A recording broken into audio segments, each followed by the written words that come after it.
کے لیے ایسے مختصر فرما رہے تھے کہ ان اکثریت میں ہوتے ہوئے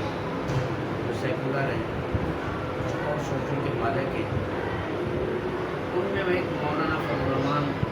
امید کا ایک چراغ ہو کہ جب ہم غلط بات سنتے ہیں، دیکھتے ہیں، اس بات کی نفی کرنے کے لیے ہماری امید یہی ہوتی ہے کہ مولانا سرگران نے میں یہ بات اگر سنت تک کا سن فرما ہے، آپ سرمایہ ہے، آپ بحیثیت آپ اپنے آپ کو اسٹوڈنٹ نہ سمجھیں، آپ انقلاب کی پہلی بنیاد ہے،